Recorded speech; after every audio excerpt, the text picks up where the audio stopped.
Thanks, Kyle. Yeah, thanks, Kyle. I'm gonna give a quick heads up. Kyle is highly rated on was it MyAgent, I believe.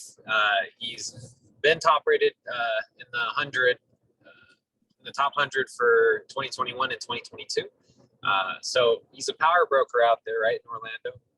What's your specialty, if you have one, I guess in the real estate space? Yeah, so residential real estate is my personal specialty, and I work with buyers, sellers, and investors.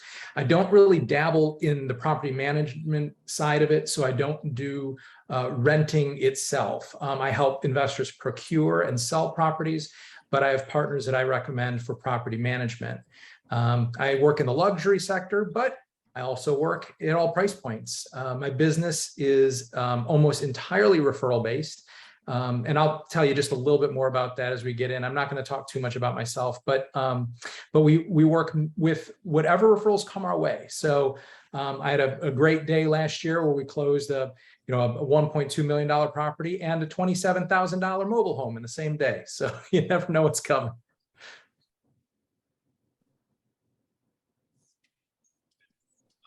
Why don't you get started for us then on your presentation? We'll jump in. All right, excellent. So we'll get rolling, guys. So thank you all for joining us. I really appreciate being invited to be part of this. And I hope that we're going to give you a really good taste of Orlando and get you excited about the trip in February and excited about investing in the area. So just to kind of give you an outline of what we'll be talking about today, I'm going to give you a really quick overview of myself and my brokerage. We're going to talk about Orlando in general, some facts, figures, things that make Orlando unique. And we're specifically going to focus on Orange and Seminole counties because those are areas that are great for long-term rental and investment. We're going to talk about why investing in Orlando is a great decision. And we're going to talk about the local housing outlook. What's going on in real estate here? I know it's a question we get asked all the time. We're going to talk about what's been going on and what we anticipate will be happening. We'll break down A, B, and C neighborhoods for investing and talk about the different zip codes that we'll be visiting in February. And we'll look at some long-term rental case studies as well. So to get things rolling, a little bit about me. That was a great little introduction that Nelson gave. So basically, I started in real estate in 2013, and I got into it because I had horrible experiences. My wife and myself, when we were young and we were buying and then selling our first home, we were shocked at how horrible the customer service was in real estate. So we both have a Disney background. We started our careers with the Disney company. So we were enmeshed in this world of exceptional customer service. And then it was such a disappointment when we went to buy and sell a house, how bad the customer service was in real estate. So it planted the idea that there's a better way to do it. And so that's how we got rolling. So we launched in 2013, and then just last year in 2021, I guess now it's about a year and a half ago, I launched my own brokerage. So it's been a wonderful journey. And I've been able to celebrate some great accolades. I'm not going to talk about all these things, but you can see I'm just delighted that it's worked out and our idea has taken root. So Upwell Realty is the name of my brokerage. It was founded in 2021 as the embodiment of what we envisioned real estate being all about, which is a people business rather than about all sales. We felt that our realtors in our brokerage should be service providers. They should focus on making people happy and achieving exceptional customer service, and not focus on just closing each transaction and getting paid. So that was the idea that started it all. Our main office is located in downtown Orlando, but we operate throughout the entire metro area, which is a huge territory. And we'll talk more about the geography of Orlando in a little while. The services we offer are residential and commercial real estate. We assist buyers, sellers, and investors, and we specifically have tools for out of state and out of the area, even international customers, because we know that people from all over are relocating to the area and investing in the area. So we're very geared toward that. We utilize a tech-forward approach, giving our customers an edge in both the procurement of properties and the way we market our listings. And a little plug here for our app. Our app is amazing. It's called Up by Upwell Realty. So if you're looking for real estate in Central Florida, that is a great place you can download on the App Store or the Google Play Store. So let's talk about Orlando a little bit. The Orlando metro area is mainly what we're going to be talking about. When we say Orlando, we mainly mean the metro area overall. And that consists of 3 full counties and parts of 2 other counties. So it's all of Orange, Osceola, and Seminole counties, and then parts of Lake and Polk counties, right almost in the middle of the state of Florida. The population of the metro area is almost 2.7 million. And Orlando itself is the 4th largest city in Florida. The territory is over 4,000 square miles, which is huge. And just to put that in perspective, we'll go into that a little bit later so you can understand really how big that is. Tourism in Orlando hit its high point in 2019, and that's when we had about 76 million people who visited Orlando and Central Florida, which is staggering. The COVID obviously took a hit when tourism stopped. But now the 2021 numbers were 59.3 million people visiting. 2022 numbers aren't out yet, but I anticipate there'll be even more than that. So we're making our way back. We are welcoming about 1,000 new residents a week to the Orlando area. So a huge amount of growth. And we are growing at roughly 4 times the rate of growth for the United States. So that certainly makes it a great place for real estate investment. Breaking down the 2 counties that we're mainly going to focus on for long-term rental, Orange County and Seminole County. We'll talk a little bit about each one of those. Orange County is where Orlando itself is located. The city of Orlando is in Orange County. Orange County has about 1.4 million people. It's the 5th most populated county in the state, and it's a very diverse county. If you look at the ethnic makeup, it's about 37% white, followed by Hispanic, Black, and a little over 5% Asian. The median income in Orange County was a little over $65,000, and the median age is pretty young. So in Orange County, it's less than 35, which makes Orange County one of the more progressive counties in the state. Seminole County is just north of Orange County, and some of the most popular suburbs of Orlando are located in Seminole County. There's about 470,000 people who live there. It's the 13th most populous county in the state. The ethnic makeup is similar, but it's more heavily white in Seminole County. It's also older. The median age is almost 40, and the median income is higher in Seminole County. So the growth rate in Orlando, and we're talking about the Orlando area in general, is the 2nd fastest of the 30 largest cities in the country. So we are growing very, very rapidly. We also know that the people who are coming here aren't just retirees and snowbirds. We're attracting a lot of young professionals, and that's really helping grow our local economy. And we'll get into job growth in a little while. The Orlando Economic Partnership estimates that Orlando will add 1,500 people each week. So we're going to rise from where we are now to 1,500 a week.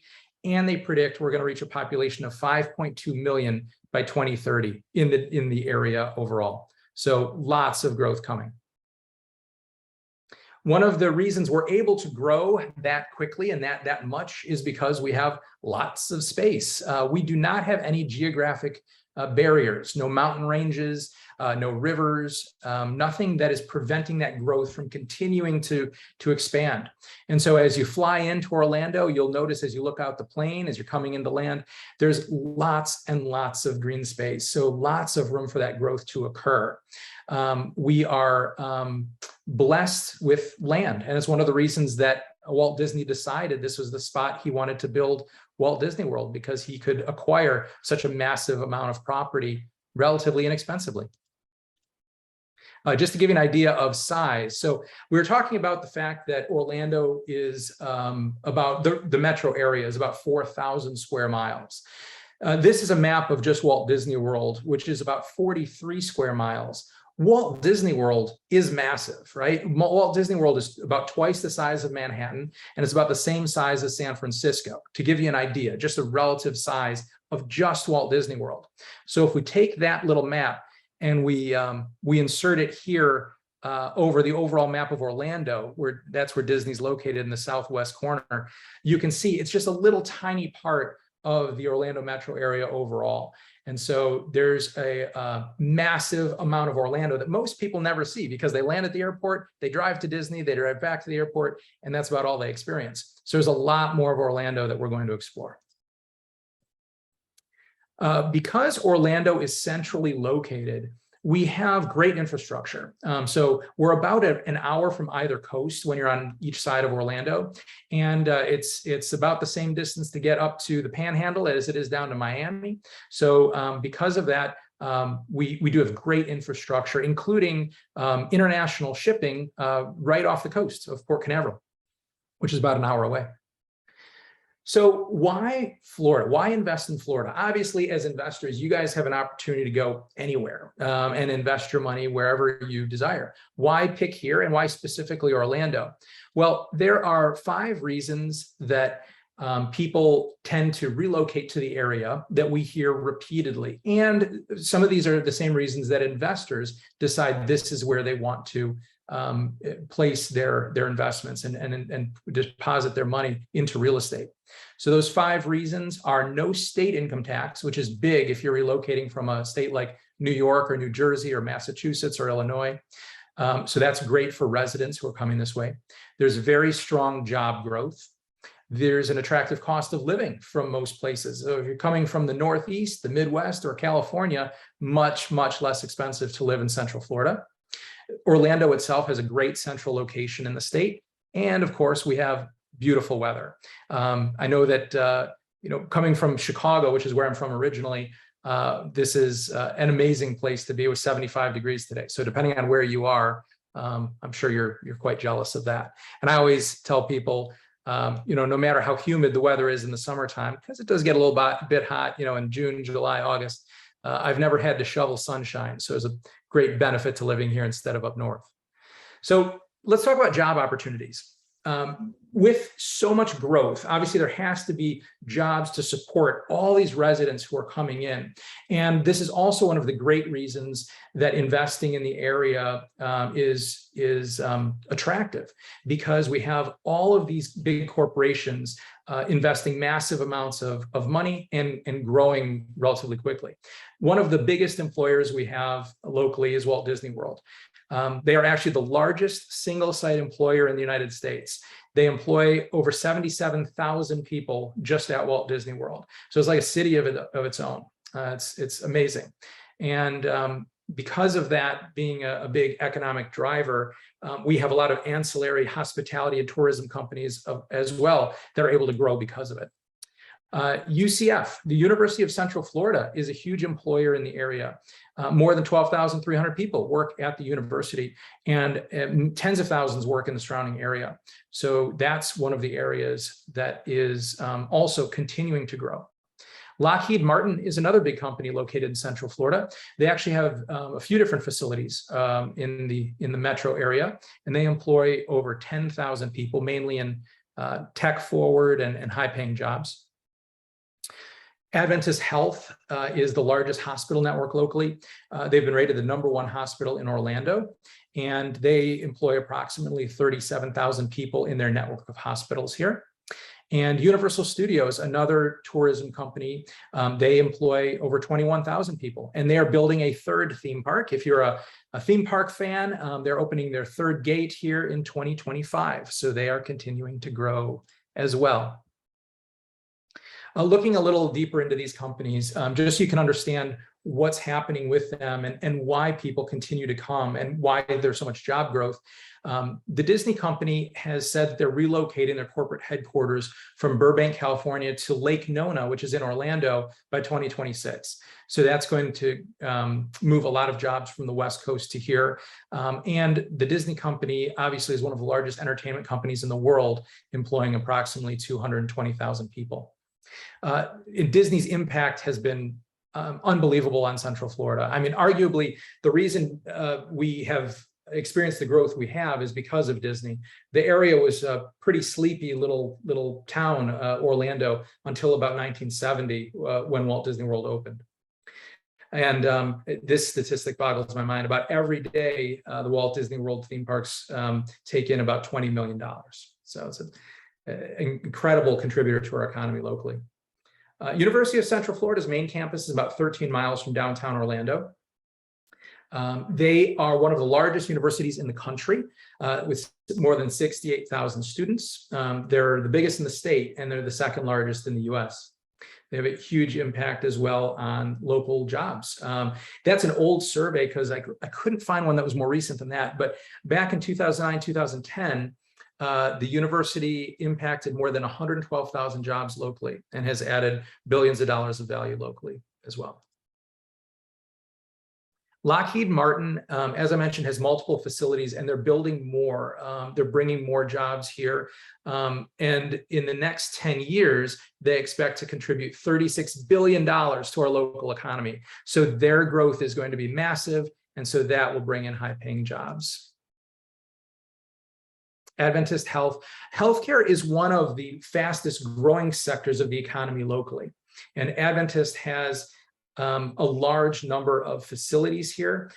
They also contribute a huge percentage of our local economy. Most people don't think of healthcare when they think of Central Florida, but that's changing. Medical City is part of Lake Nona now, and that area is a place we will explore in person in February.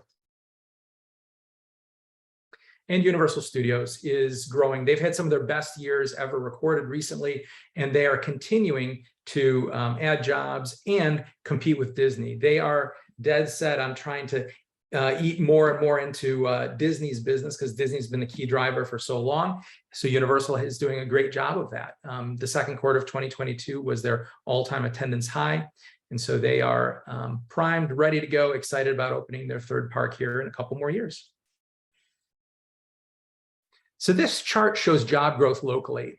This is pretty phenomenal because our annual job growth is about 5%, which is 30% above the national average. So we are taking advantage of the fact that there's very favorable tax situations for corporations here, bringing in lots of companies to the area and lots of jobs.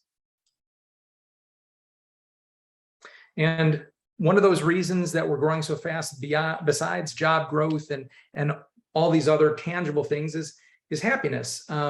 When there was a survey done recently of 1,800 residents of Orlando asking how they liked living in the city, 86% said this was an excellent or very good place to live. So coming here to the Sunshine State in Orlando, an area with so much opportunity, does make it a great place to live and also invest. Let's talk about real estate. So these are the numbers for November. December still hasn't come out yet. I was hoping they'd come out today, but they weren't released. But this gives you an idea of what's been happening locally in our real estate market from November 2021 to November 2022. And we are experiencing much of the same thing that we're seeing nationwide. Real estate is very local. And so there are things that happen, in certain parts of the country that don't happen in others, and even each metro area differs.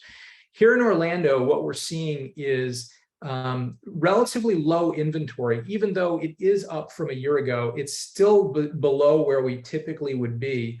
But we're also seeing demand that's not very high. So we don't have really high inventory. We don't have very high demand. It's kind of plateaued prices a bit.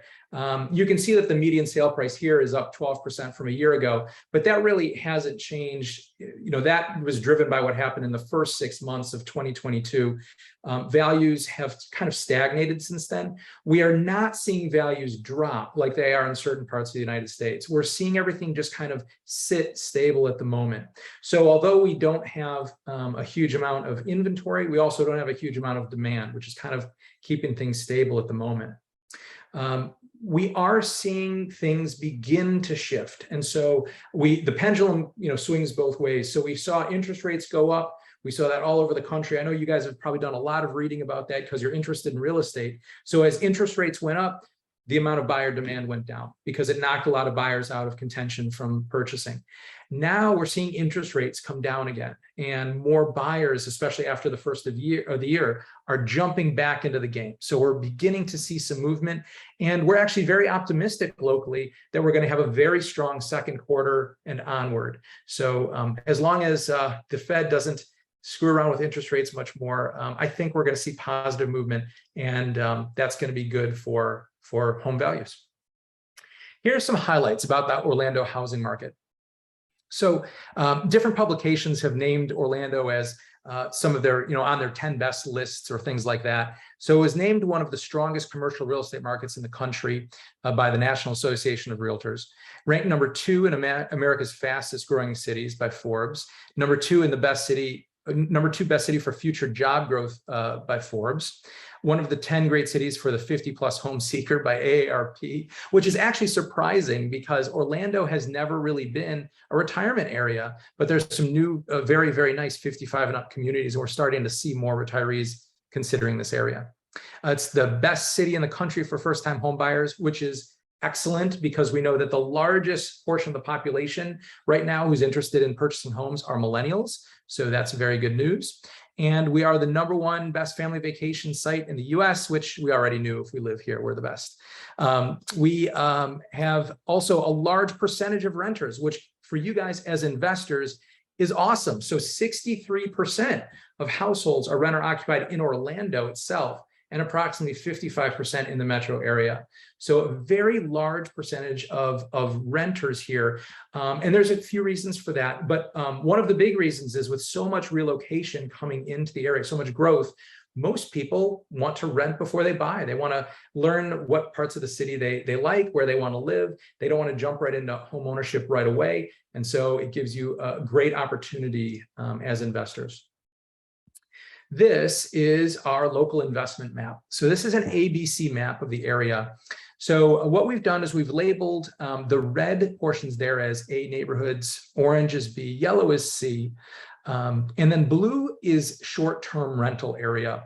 I have a colleague who's going to be presenting another webinar to you, and so she'll be focusing on short-term rentals. We're not going to get into that today. So we're going to kind of just imagine, we're going to ignore that area for right now. We're not going to delve in there, pretend it doesn't exist today. We're just going to talk about these areas here. So the A neighborhoods are those where prices are very high. They tend to not drop much depending on market conditions, very expensive to invest in, typically not great returns for you as investors because you have to put so much money into your purchase there, into the procurement of the property. So you really don't make a very strong return.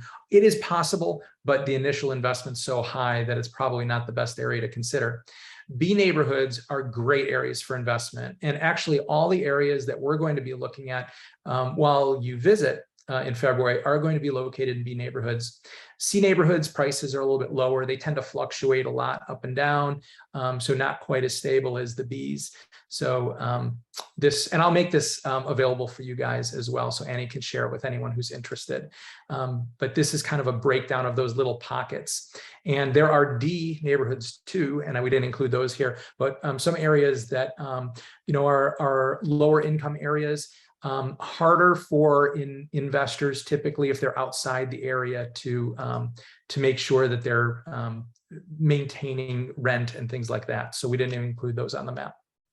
So the 4 hot areas that we are going to focus on for long-term investment. So this is long-term rentals, places where you're going to buy and you're going to rent to someone who is staying. Typically, we consider long-term at least 6 months, so 6 months or longer. These are the areas that we've identified as hot and the places we'll be visiting with you. So the first is the UCF area by the University of Central Florida, located in East Orlando. It's a very dynamic area. Obviously, you've got a mixture of people who work for the university and also college students. You've got people who purchase homes for their children who are attending college there and then rent them out. So there is a lot of investment in the UCF area. It's great for that. So it's one of the places we'll look at. Winter Park is a wonderful suburb of Orlando. It's just north of downtown.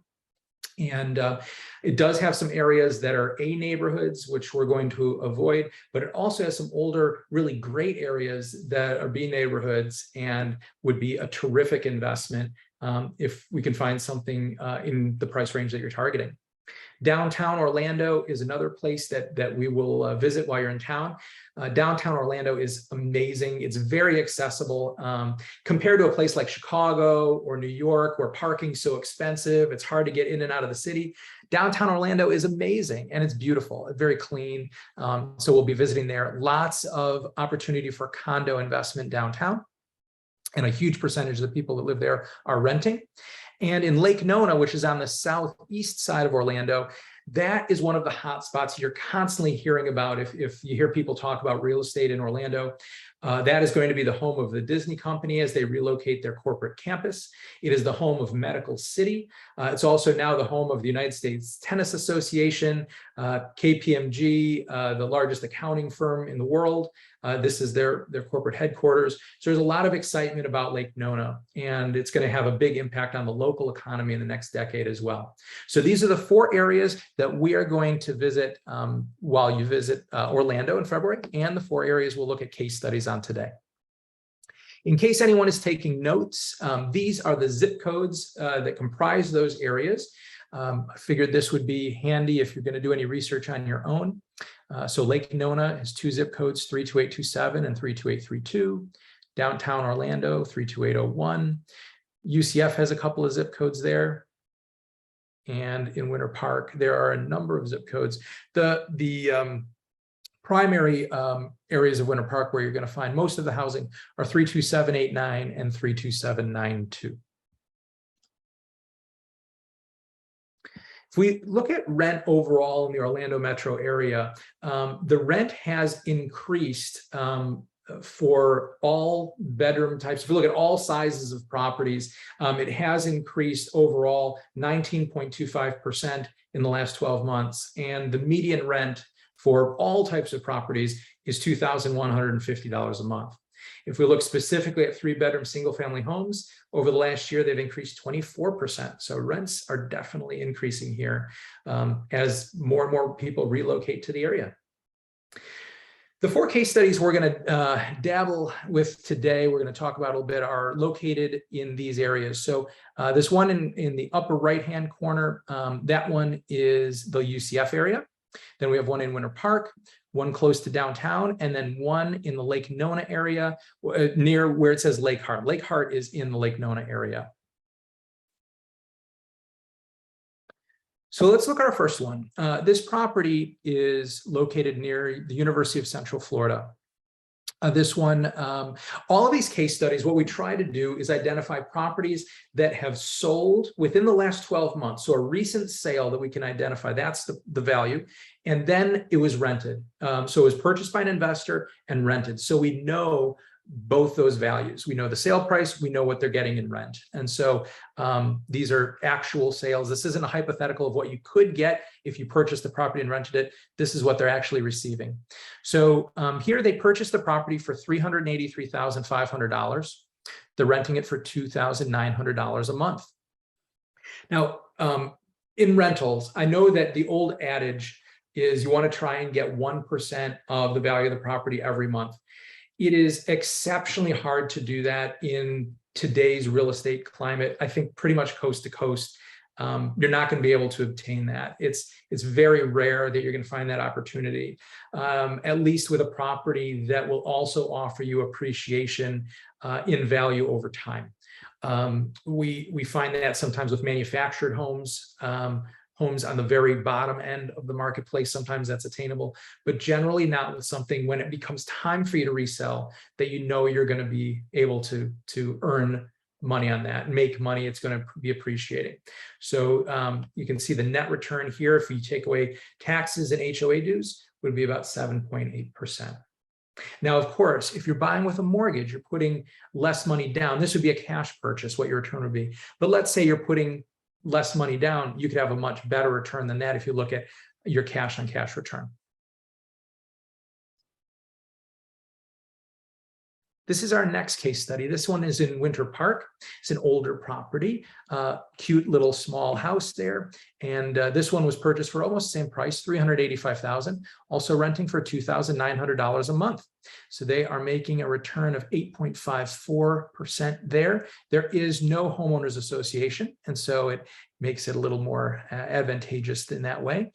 Some of my favorite single-family homes for investment are ones located outside of homeowners associations, because you don't need to worry about that cutting into your income every month. So this is a really nice investment for whoever purchased this property. Here's one close to downtown. This is actually a half duplex. There are opportunities around Orlando for multifamily investments. There is not a huge number of those. Duplexes, I know, are very highly sought after. Zoning hasn't allowed there to be a huge number of them built. This is one where they weren't able to purchase both sides of the duplex. They just purchased half of it was for sale. And they were able to buy that for $350,000. It is being rented for $3,200 a month. We do know with this one that they went in afterwards and did some work on updating the interior. It did look like they spent a huge amount of money, but they refreshed it and they rented it fully furnished. So they put furniture in it, which is nice. Doesn't work all the time, but it definitely did in this case because they're able to rent it for $3,200 a month. And so they're making a nice return of 9.43%. Our last case study here is one that's in the Lake Nona area. This one is a pretty nice sized house, a lot of bedrooms, 6 bedrooms and 3 baths. It was purchased for $512,000. So this is a little higher price point. Lake Nona tends to be a little bit more expensive, but there are townhouses available in Lake Nona for less. Lake Nona is a great place for investment if you can find the right property. This one they're renting for $3,590 a month. It's giving them a net return of 7.12%. But the values in Lake Nona certainly do appreciate more quickly than some other parts of the Orlando area. So that is the end of my part of the presentation. Just kind of give you an overview. I think I hit my 30-minute mark almost exactly on that. So Annie, you're welcome. I tried to do the best I could with that. Let's see. Annie's asking, is that $2,000 HOA monthly or annual? That is annual. So we're looking at the annual property taxes and the annual HOA dues. So that's what we're looking at there. Yeah, that's where we're coming up with the numbers. And guys, I'd love to open it up for questions. I am delighted to sit and answer as many questions as you have. So please feel free. I'm going to stop my screen share and we can jump right in. So what are some of the natural disasters or issues we should be worried about? Great question, Annie. I know a lot of people think of Florida and they think about natural disasters. Certainly, we do have hurricanes that hit Florida. There's no doubt about that. This past summer was a rough one. The Orlando metro area is far enough inland that we do not bear the brunt of those storms. By the time a hurricane hits the Orlando metro area, it's generally some wind and rain. It's nothing catastrophic. So we generally do not see the types of losses that occurred on the coast this past year. So many investors like that because they can have the peace of mind that even if they're out of state, they don't have to worry about a catastrophic storm like that occurring. Insurance is an issue in the state of Florida, not so much in Orlando, and especially not if you're in a flood zone. There are some companies that are sort of writing themselves out of the state. They don't want to write any more policies. They've decided not to insure properties here. We know that roof age is a big concern among some insurers. But if a property has a roof that's in good condition, the property itself doesn't have some other hot button things like polybutylene plumbing or a Federal Pacific electrical panel, there's no problem obtaining insurance. We have great vendors we can recommend to help with that. Certainly, I've never had anyone have to back out of a purchase because they couldn't obtain it or because it was so vastly expensive that it made it not worth their while. So no worries there. Jenny's asking about waterfront properties. Where would be a good place to purchase?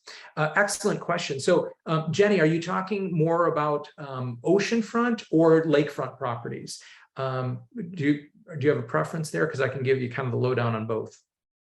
Either one. Okay. So oceanfront properties are tough. Single family homes that are actually on the coast tend to be, vastly expensive. But there are some counties that aren't quite as popular as tourist destinations that have the ability to purchase properties either on the ocean or on intercoastals, just on the inland side, basically. Florida has, if you've ever looked at the coastlines, it has the ocean coast, or sometimes the Gulf Coast as well on the other side, but then it has a strip of land and then it has another body of water. So on that intercoastal is sometimes a great place to have waterfront property that's not quite on the ocean, but if you have a boat dock there, you can drop your boat in the water and then take it down the intercoastal and get in the ocean. So it's amazing. So you can be out in the ocean in a few minutes without the cost of owning oceanfront property. So there are places on either coast to do that. If you're interested in that, I can certainly get with you. We're not going to focus too much on oceanfront because Orlando itself is more inland, but there are lots of lakes around Orlando. Hundreds of lakes. And so there are great opportunities for lakefront property on skiable lakes all around the metro area. And so we can certainly give some advice when it comes to that. Claremont that's on the west side of town, is one of the hot spots for lakefront property. There are many professional water skiers, believe it or not, that live out in that area because it's so good for skiing. There's chains of lakes and all kinds of places where they can go. I hope that answered your question a bit. So Elvin asked, are there better B-class areas to find multifamily properties if you're looking at a long-term rental? Yes, so many multifamily opportunities are going to be in the older parts of town. Because of the way Orlando has grown and the way zoning has worked, there is not much opportunity for multifamily investment in the newer parts of Orlando. So if you envision like a circle, and downtown Orlando is the heart, the center of the circle, and it's gone out, it's expanded outward over time, you're going to probably be looking closer to downtown Orlando for those things. And also there are some opportunities in older parts of Osceola County, which is where Kissimmee is located, in St. Cloud, and also some parts of Seminole County. So there definitely are opportunities around. We would have to help kind of guide you into finding, if that's what you're truly interested in, and where specifically you'd want to be. But generally speaking, it's going to be the older areas. Steve is asking, with 60% or plus or minus renters in the Orlando metro, means higher percentage of rentals. How competitive is the rental market? Is it harder to fill the vacancy? No, not at all. In fact, most rentals that we see hit the market are rented within just a few days or a couple weeks at the most, as long as they're priced correctly. We don't necessarily specialize in the property management end of it, but we do occasionally help our customers find rental properties for themselves to rent while they're maybe doing something else with money from the sale of a property. So we know just recently people that we've helped have had a hard time finding available rentals, especially something other than apartments. There's a lot in those newer parts of town. There are a lot of large apartment complexes that are corporate owned. But if you don't want to live in an apartment and you'd rather rent a townhouse or a single family home, there is a massive amount of demand for that. So no, with all the rental that we have, there is a lot of opportunity for those types of investments. What are the property taxes like? Fairly low, depending on the area where you're at. It's generally around 1% to the highest I've seen is about 1.6% of the value of the property. Sometimes it depends on if you're in an unincorporated area versus a city taxes. I know, for example, in the Lake Nona area, there are neighborhoods that are considered city of Orlando where you're paying county taxes and city taxes. And then there are neighborhoods that are unincorporated Orlando where you're only paying county taxes. So finding the right property, a really great investment sometimes comes down to determining what the taxes will be. And there's a tax estimator tool we can use to project what the taxes would be after your purchase, because they don't always stay the same. You can't necessarily look at what taxes have been and predict what they're going to be. Depending on how long the property has been owned and if there's been a homestead exemption on it, sometimes that changes quite a bit. How often do the property taxes get reassessed? When the property is resold, it will get reassessed, typically within 12 months. But generally speaking, besides that, you're not going to see reassessment very frequently. There will be changes in the values. If you're asking how often do the values change, the taxable value of the properties, it's every year. But generally the amount that it changes is not drastic. So we could look at one of those case studies if you want, Annie. We can open it up and can kind of show you the way it changed over time. But when you purchase, it will get reassessed. And that's why we say you can't necessarily look at what a property has been taxed and determine what you will be taxed on it. We have to really look at a tax estimator to find out, based on what the ownership scenario was previously versus what it's going to be when you purchase. How tenant landlord friendly is Orlando? Are there rent control rules? Is it hard to evict tenants? No, we have not heard of many problems evicting tenants here. I know that some metro areas have a major problem with that. So here locally, all of the investors that I've worked with, no one has ever run into one of those nightmare scenarios where you can't get a tenant out. So that's a good thing. There's no rent control right now, so you don't need to worry about that. It is very tenant and landlord friendly, except for Airbnb. So if you're interested in Airbnb or short-term rental, my colleague Nicole will talk about that during her presentation. Generally, that's going to be located near the attractions area on the southwest side of Orlando. Much more favorable for short-term rental. They're very accommodating with that. It's geared toward that. The municipalities welcome it, whereas Orange County and Seminole County discourage it. You cannot have an Airbnb unless you live in the property. So there are some properties with a detached dwelling unit near downtown Orlando, for example, where you'd own the main house. There's a detached cottage in the back, and you could rent that Airbnb if you're living in the main home. But besides that, they really don't let you do it. Orange County has very strict rules, and same with Seminole County. I will say also, though, in the midterms, the county is generally liberal. They did try to pass a rent control law, and it passed. But the state of Florida actually has an overarching preemptive rent control law. So that, even though the county might have passed it in the midterms, it's going to go nowhere. But it's an indication of where the city's head is at in terms of how they like to vote.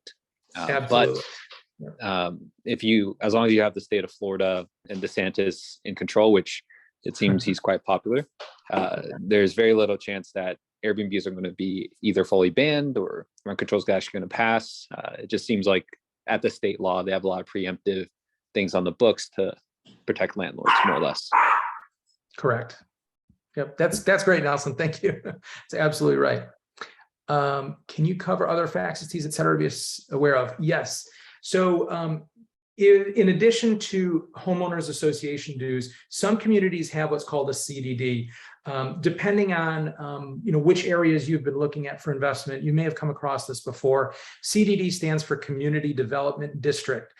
Basically, that to give you a background in it, developers wanted to be able to build infrastructure without the municipality passing along the cost of that infrastructure, whatever it might be, sewer lines, electric, roadways, to other households living in the area in the forms of raising taxes. So developers came up with an idea of having a bond, a 20 or 30-year bond typically, that is paid for by the owners who purchase in the community itself. So you might have a subdivision where there's a community development district, and that fee gets added to your property taxes every year.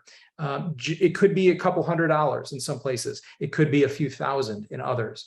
So CDD is definitely something to look out for. And it's one of those things that can severely cut into your profits as an investor.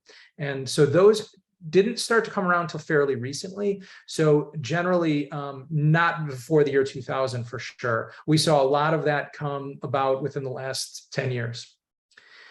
Can you show us how we should estimate taxes when we do the underwriting? Yes, absolutely. So There's a great tax estimator tool through the Orange County Property Appraiser website. It's honestly where we go when we're looking at it, because it's quite convoluted to try and figure that out from scratch. So the Orange County Property Appraiser website has a tax estimator tool.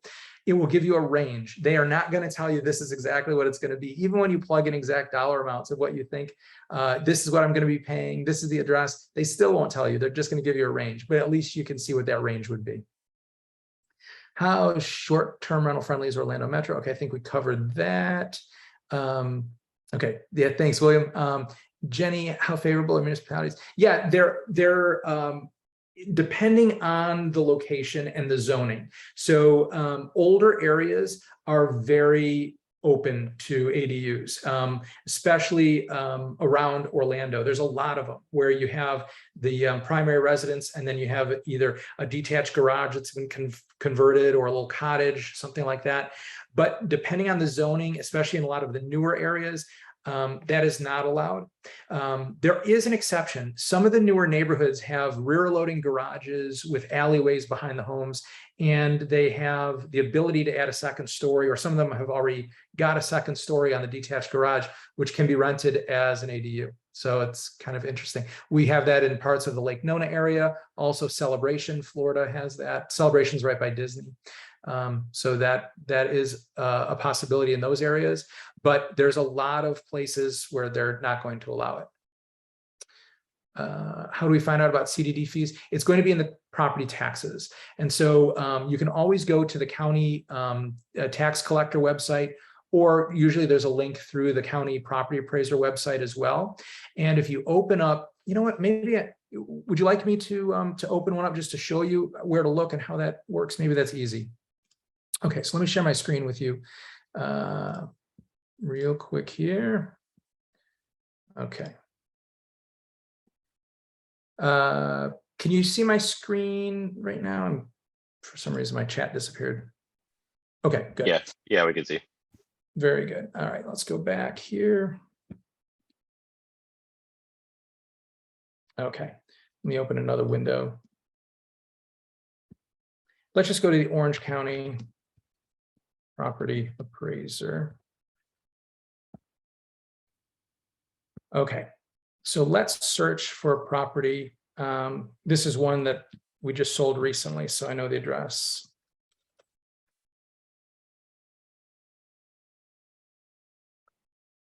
Okay, so here we go. So this is the Orange County Property Appraiser website. And so this has lots of great information. So here you can see under taxes, it will list all the different things that this property is paying for. If there is a CDD, it would be listed here under non-ad valorem assessments. And it would say something like Randall Park CDD or something like that. And you would see the amount right here. This property does not have a CDD, so it's not listed, but that's where you would see it. And each county has a property appraiser website. Some counties don't have the taxes there. You have to go to the county tax collector site. But if you need help with that, certainly we can assist with finding it. Let's see here. Certain areas have a decent amount of garage apartments. Yes. What's a garage apartment? So garage apartments are really fun. I don't know if I don't have one queued up here, so I'd have to do a search. But basically, as developers have gotten greedier, they have squeezed property sizes. So properties are getting narrower and narrower. And in order to accommodate garages on those properties, they've moved the garages to the back. So it's a rear loading garage with an alley behind the home. So you pull into the alley, you pull into your garage that way.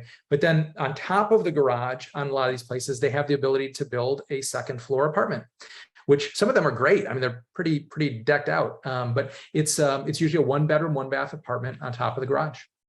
Yeah, pretty neat. And the ADU where people turn a garage into living space, that's a possibility as well. Some people just convert garages into a cottage or a detached apartment. Yeah, so that's something you can do in certain areas. All right, any other questions, guys? You could potentially, as long as you get light or permitted, you could potentially add a garage apartment too, right? Probably for approximate cost of, I think, 150K or so? Yeah, so with new construction, I know that the cost on adding that, let's say you had a garage, you wanted to add the apartment on top of it. Depending on if you just wanted like an open studio space with you just basically like an open room, and then you were going to finish it out yourself, that was going to be like about 70,000 versus a fully finished one was going to be about between 120 and 150 depending on finishes. So yeah, you definitely can do that. And you're right, it comes down to permitting, comes down to the zoning of the area, and also the rules of the homeowners association. Because even if zoning permits in some places, sometimes the homeowners association does not. So one of the things about Florida in general, almost everywhere in the state, is homeowners associations have an immense amount of power, more so than in many other states. Homeowners associations can foreclose on you. So they can't do that in most places. So if you don't pay your homeowners association dues, you can get foreclosed on by the homeowners association. So that's certainly something to keep in mind. So with whatever you do, wherever you purchase, I do recommend getting a copy of the covenants and restrictions of the homeowners association to review before moving forward. I think that's very important. What were things like in the rental market during the pandemic? I'm sure they're pretty much the same as they were everywhere. People were pretty much staying put. There wasn't a whole lot of movement going on at that point. At least in the start of it. Then all of a sudden people started relocating to Central Florida. We found that as employers gave people the opportunity to work remotely, all of a sudden everyone wanted to come to Florida because, hey, if you're stuck in your house in New York or New Jersey or Michigan or wherever, wouldn't you rather be in the sunshine? So we saw a huge influx of people coming. And so there was a massive amount of demand for rental properties during the pandemic. And that's still ongoing. There's still huge demand for rental properties now. But it was a very interesting period for a while living here, as it was everywhere, I'm sure. California was crazy during the pandemic. I don't know how you guys survived it, honestly. We were, whether you like DeSantis or not, and depending on the day, it seems like we either like him or we don't. You do have to admit that he did a good job keeping our local economy open and running. Should we be concerned if Disney Universal doesn't bring in as many visitors? Yeah, I mean, a recession will certainly impact many parts of the economy, and it will impact tourism as well. However, most people from research it's shown that people save for a Disney vacation for quite some time leading up to it. Most people begin planning that vacation well in advance. And so for the most part, the people who are coming to vacation now already began planning it, when the market was super hot, everything was booming, last year. So because most experts expect this recession to be relatively shallow and short-lived, I don't feel like it's going to have a major impact on our local markets. So that's a good question, though. Certainly, whenever there's a recession, tourism suffers a bit. Will found one. So let me just take a quick look at that one that he found. And full disclosure, I live in Lake Nona. Oh, there you go. Perfect. Okay. So I don't need to tell you how great Lake Nona is then. You're absolutely right. That one has a garage apartment. Yeah, I'm also originally from Chicago and lived in California, so I see where some of the Californians are coming from. Awesome. Hey, we're like brothers from another mother. That's great. Well, thank you for joining us. Yeah, so that is a perfect example of a garage apartment. Yeah, Annie, that's a good point. I know. Sometimes you don't have as much time to plan things. You got to rush. So it's yeah, I mean, we'll do everything we can to make your upcoming visit as amazing as we can make it. I certainly want to give you a chance to see these areas in person, to decide if this is the place that you'd like to invest. And boy, William is going to be a great resource for you guys because he's locally, can tell you how amazing the area is and all the opportunity that exists here. But of course, I'm delighted to answer any questions that you have. So Annie can share my contact information with everybody. And certainly don't hesitate to reach out. And I would really love the opportunity to meet you all in person next month. Any other questions, guys, or anything else I can do for you before we say good night? I know you said you were focusing on Orange and Seminole counties, and I Yep. saw the southern portion of your map highlighted with Kissimmee and St. Cloud as C-class. But Kissimmee is also basically a very STR friendly city, right? But I'm Yeah, curious to so hear your. Oh, sorry. yeah, I was it's gonna say. I was just say I'm curious to hear your thoughts on where St. Cloud is moving towards with some of the new developments, or even Osceola County as a whole. I know they've been definitely. working on a lot of federal grants for infrastructure grants too. Yeah, so there is a huge amount of growth going on in Osceola County, and therefore what was considered and still is by many people to be sort of a C area for investment, I think is quickly becoming a B. Orlando, as it expands outwards, I think the boundaries of a lot of these places are shifting. And especially as you know, being local, that Narcoossee corridor going down towards St. Cloud, I mean, is definitely a B already.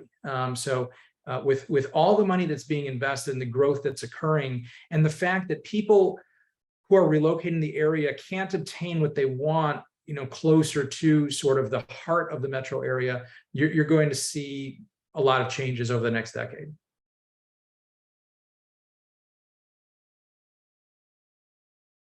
I didn't get Great, into thank you. Osceola County much in this presentation, though, William, also because I know that Nicole is going to talk a lot about that when she does the short-term rental presentation. So I didn't want to step on any toes. I want to leave that kind of to her. Got it. Got it. Okay, cool. Sounds good. Thanks. Yep, you got it. All right, ladies and gents, any other questions for me before I go? Oh, the mystery, yes. I'm sure Nicole will do a great job telling you guys all about short-term rentals, which is its own animal. It's a completely different thing, and it's also an amazing type of investment. Got it. Thank you so much, Kyle, for your time tonight. I know everyone else was staying up late, so I hope you guys have a good rest of your night. Hopefully catch many of you in the Florida trip, but we're going to have the recording posted to the group chat and to this event later. So thank you, everyone. Have a good night. Thank you all so much for joining me. Take care. Thank you for the presentation, Kyle. You're welcome.